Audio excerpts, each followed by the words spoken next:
अभिनंदन, आभार, आदर, नमस्कार। मैं कुंदन कुमार सिंह महामना एजुकेशन हब के इस वीडियो में आप सभी का स्वागत करता हूं। तो दोस्तों, इस वीडियो के माध्यम से आप सभी के समक्ष करंट अफेयर्स के कुछ इंपॉर्टेंट प्रश्नोत्तर लेके आया हूं। कृपया करके ध्यानपूर्वक इसे देखिए, सुनिए, देखने सुनने के बाद में मैक्सिमम लोगों तक शेयर भी कीजिएगा। ज्यादा वक्त नहीं लेते हुए शुरू करते हैं। तो सबसे पहला सवाल, Which country has given legal currency status to Bitcoin in its country? कौन से देश ने बिटकॉइन को लीगल करेंसी स्टेटस दे दिया है? तो इसका सही उत्तर है एल सल्वाडोर। एल सल्वाडोर जो कि एक सेंट्रल अमेरिकन कंट्री है, इन्होंने विश्व में पहली बार बिटकॉइन को लीगल करेंसी का स्टेटस दिया है। आगे बढ़ते हैं। युवा शक्ति कोरोना मुक्ति अभियान कौन से राज्य सरकार ने चलाया है? युवा शक्ति कोरोना मुक्ति अभियान कौन से राज्य सरकार ने चलाया है? तो इसका सही उत्तर है मध्य प्रदेश की सरकार ने। आगे बढ़ते हैं। Where the 31st formal meeting of NATO North Atlantic Treaty Organization का 31वां समिट यानी कि साल 2021 का 31वां समिट कहां पर हुआ?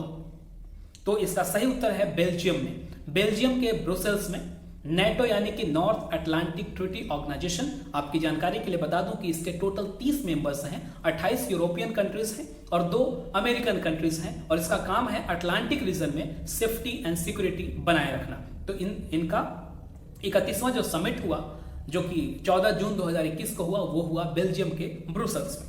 आगे बढ़ते हैं। Which organisation has developed the anti कोविड-19 ड्रग 2-deoxy-D-ग्लूकोज? 2-deoxy-D-ग्लूकोज जो कि एक ड्रग है कोविड-19 से बचने के लिए, इसका डेवलपमेंट किसने किया है? तो इसका सही उत्तर है डिफेंस रिसर्च डेवलपमेंट ऑर्गेनाइजेशन यानी कि डीआरडीओ ने एंटी कोविड-19 ड्रग जिसका नाम है 2-deoxy-D-ग्लूकोज का इजाद किया है, डेवलप किया है। आगे बढ़ते हैं। Which neighboring country of India has dissolved its parliament recently? Bharat के कौन से पड़ोसी देश ने हाल में ही अपने पार्लियामेंट को डिसॉल्व कर दिया है? तो इसका सही उत्तर है नेपाल। नेपाल के प्रेसिडेंट हैं उनका नाम है विद्या देवी भंडारी, और जो प्रेजेंट प्राइम मिनिस्टर हैं उनका नाम है शेर बहादुर देउबा। एक्चुअली हुआ ऐसा था कि केपी शर्मा ओली गवर्नमेंट, जो कि इससे पहले गवर्नमेंट में थी, उनकी पार्टी ने मेजोरिटी प्रूव नहीं किया था और 1 महीने का उनको अल्टीमेटम दिया गया था, लेकिन उसके बावजूद भी वो फेल रहे अपनी मेजोरिटी प्रूव करने में। तब उनकी सरकार को हटाया गया और अब जो नए प्राइम मिनिस्टर बनाए गए हैं उनका नाम है शेर बहादुर देउबा, और प्रेजेंट नेपाल के प्रेसिडेंट कौन है? उनका नाम है विद्या देवी भंडारी। ठीक है ना। आगे बढ़ते हैं। अगला क्वेश्चन है कि भारत के 48वें चीफ जस्टिस कौन है? CJI 48th chief justice of India कौन है? तो इसका सही उत्तर है NV Ramana. NV Ramana is the 48th chief justice of India. और आपको बताना है कमेंट बॉक्स में लिख करके कि इंडिया के 47th, इनसे ठीक पहले 47th चीफ जस्टिस कौन थे? अब आगे बढ़ते हैं। ट्रॉपिकल साइक्लोन सेरोजा caused huge destruction in which country? सेरोजा नामक एक ट्रॉपिकल साइक्लोन है, इन्होंने हाल में ही किस देश में तबाही मचाई? तो इसका सही उत्तर है इंडोनेशिया। इंडोनेशिया जिसकी राजधानी है जकार्ता, और इस देश में ट्रॉपिकल साइक्लोन सिरोजा ने बहुत तबाही मचाई। आगे बढ़ते हैं। The rapid melting of doomsday glacier was in news recently, it is located in. Doomsday glacier अभी हाल में ही पिघलने के कारण चर्चा में रहा। ये कहां पर स्थित है डूम्सडे ग्लेशियर? तो ये है अंटार्कटिका में। देखिए, धरती की गर्मी से बहुत ज्यादा मात्रा में डूम्सडे ग्लेशियर अभी पिघल रहे थे और वो अंटार्कटिका में मौजूद हैं। आगे बढ़ते हैं। विच इंडियन कंपनी या companies has included in the list of 100 influential company of 2021 released by times magazine? Times magazine के रिपोर्ट के अनुसार साल 2021 में टॉप 100 इन्फ्लुएंशियल कंपनीज के लिस्ट में भारत की कौन सी कंपनी या कंपनियां शामिल रही?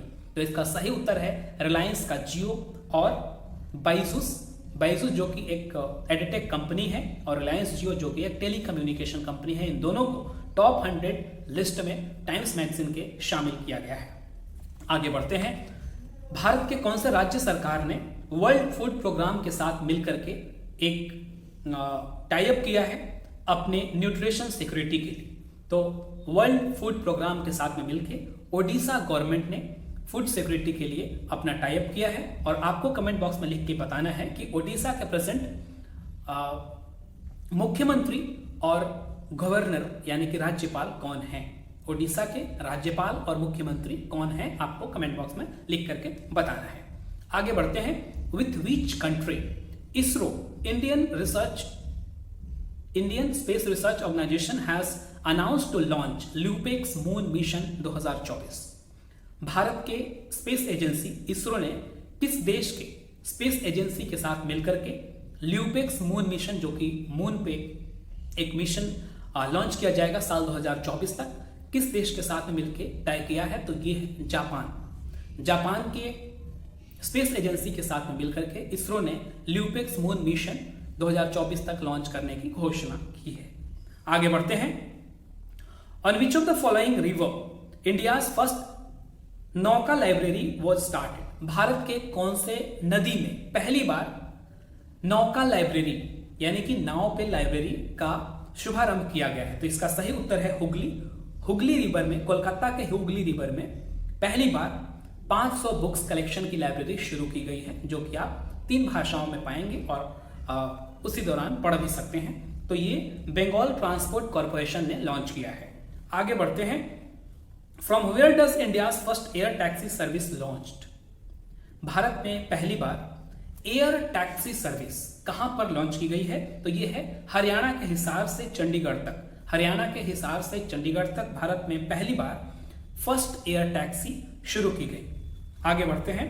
विच state government has announce to make Kaliveli wetland a bird sanctuary. Kaliveli wetland को बर्ड सेंचुरी घोषणा करने के लिए कौन से राज्य ने या राज्य सरकार ने घोषणा की है? तो ये है तमिलनाडु की सरकार ने। और आपको बताना है कि भारत में प्रेजेंटली रामसर साइट्स कितने हैं, और यह भी बताना है कि यूनेस्को वर्ल्ड हेरिटेज में भारत के कितने साइट्स शामिल किए गए हैं। आगे बढ़ते हैं। अगला क्वेश्चन है, the theme of international yoga day celebrated on 21 June 2021 was. साल 2021 का इंटरनेशनल योगा डे का थीम क्या था? Yoga for well being. इसका सही उत्तर है योगा फॉर वेल बीइंग। और आपकी जानकारी के लिए बता दूं कि यह 7वां इंटरनेशनल योगा डे सेलिब्रेशन था, जिसमें एम योगा एप्लीकेशन भी लॉन्च किया गया है भारत के प्रधानमंत्री नरेंद्र मोदी द्वारा। ऑलराइट, तो एम योगा एप्लीकेशन लॉन्च किया गया है साल 2021 के इंटरनेशनल योगा डे में, जो कि 21 जून को हर साल मनाया जाता है। यह 7वां इंटरनेशनल योगा डे सेलिब्रेट किया गया, जिसका थीम था योगा फॉर वेल बीइंग। आगे बढ़ते हैं। अगला क्वेश्चन है कि which country hosted the green hydrogen summit organized by BRICS countries on 22nd to 24th जून। कौन से देश ने ग्रीन हाइड्रोजन समिट को ऑर्गेनाइज किया साल 2021 के ब्रिक्स समिट में? तो इसका सही उत्तर है इंडिया ने। इनफैक्ट ब्रिक्स का जो सम्मेलन हुआ, 13वां सम्मेलन साल 2021 का, ये इंडिया ने होस्ट करी थी, न्यू दिल्ली में इसे होस्ट किया गया था। आपको पता ही होगा, आपको कमेंट बॉक्स में लिख करके बताना है कि ब्रिक्स के टोटल कितने मेंबर्स हैं और वो कौन कौन हैं। आगे बढ़ते हैं। Recently World Health Organization has identified a new variant of corona lambda. Corona का एक नया वेरिएंट लैम्डा किस देश में खोजा गया है या कहां से इसका ओरिजिन हुआ है? तो इसका सही उत्तर है साउथ अमेरिका में। तो साउथ अमेरिका के बेसिकली पेरू जो कंट्री है, यहां से लैम्डा वेरिएंट कोविड-19 का खोजा गया है। आपको जानकारी के लिए बता दूं कि पेरू जो कंट्री है, यहां से एल-नीनो और एल-नीना है ना, एल-नीनो और ला-नीना, जो ज्योग्राफी के स्टूडेंट है वो जानते होंगे, यहां से ये करंट्स उठती हैं। आगे बढ़ते हैं। अगला क्वेश्चन है, Which statement is true regarding recently held World Test Championship? World Test Championship के बारे में कौन से स्टेटमेंट्स करेक्ट हैं? तो देखिए, this test championship was organised for the first time. ये टेस्ट चैंपियनशिप पहली बार ऑर्गेनाइज किया गया था। न्यूजीलैंड ने जीता भारत को हरा करके, ये भी सही है।